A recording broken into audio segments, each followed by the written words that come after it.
Hey guys, welcome back to another video. I know I haven't posted in I don't know, like 1 or 2 months now, and I'm really late on this, but I just want to thank you guys for 300 subscribers. We hit it in such a short time. I think we hit it like a couple of weeks ago, but I forgot to announce it because, you know, I'm a lazy ass and I don't like to make videos if I don't want to. But yeah, thank you so much for 300 subscribers, guys. It's like we just reached that milestone really quickly. It surprised me pretty well, and hopefully we can hit 400 soon. So yeah, let's do this. Anyways, here's the video. Hey guys, welcome back to another video. Today I'm going to be showing you guys how to make a Deathstep Pan Snare. Now, if you clicked on this video and you have no idea of what a Deathstep Pan Snare is, this is what it sounds like. It's basically used in like Deathstep songs and probably tear out songs, pretty sure.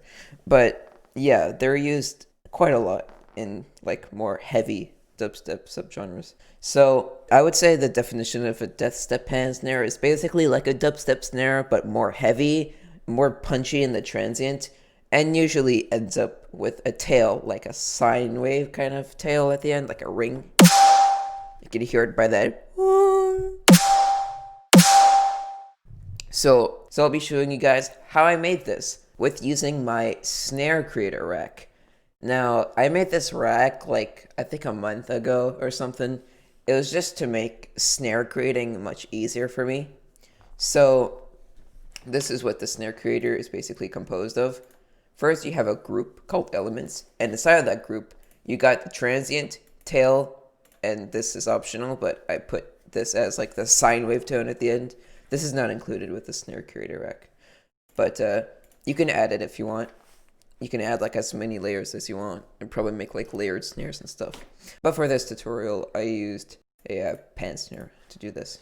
All right, so the first component we have is the transient. What this is basically a part of the Dodge and Fusky drum hit snare from their Disciple Samples 2017. With some effects on it, like a frequency shifter, which I didn't touch. Pretty sure it's included with the snare creator rack. I also put a saturator to saturate it a bit, and an EQ to boost up the resonance of here. That's what makes like the punchiness of the transient, is bringing out that frequency. And then I used another saturator, and then this is part of like the last like effects on here.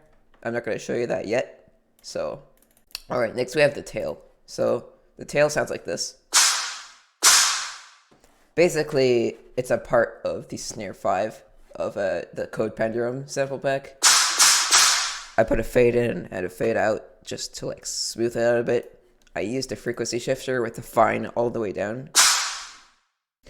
Did some EQing, put a bit of reverb on it to make it like spacey, you know. Then these are two techniques that I found out of how to add high end on your tails. So first we have this erosion, which I just put on the noise function, put the frequency all the way up, and then I turned the amount to about like 5% or 5. I don't think that's really a percentage, but whatever. And I turned the width to this. So what it basically does is it generates like noise at that frequency. I think it's like it matches with like the amplitude and stuff of your sound, so it sounds more natural. Then I added this Corpus Effect, which I learned from one of Virtual Right's streams. So basically what this does is that you take a corpus, you put it like all the way there, you take the LFO here, turn the amount to about 80% and the rate pretty high, turn the tune down, and then you use this filter. I know it sounds really weird, but when you take the filter and you put it up, you get some pretty good high frequencies.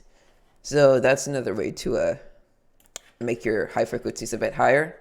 Then I use this EQ curve to bring out the effect, like I used in my rhythm snare tutorial, if you did watch that. Go watch it. And I just took a little low pass, I'd say, just to get rid of the high ends a bit. Alright, next part is the ring, or the like sine wave tone. Really saturated, because I like the saturated sound.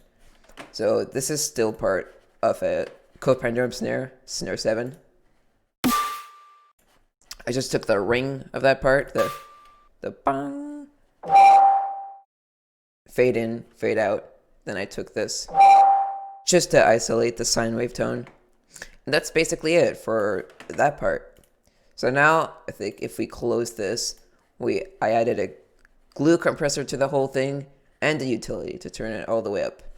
Then after all of that is done, I put a saturator with the digital clip-on for some more distortion, a glue compressor just to make it more compressed and stuff, and the EQ just to like shape up the sound a bit and take away some bad frequencies.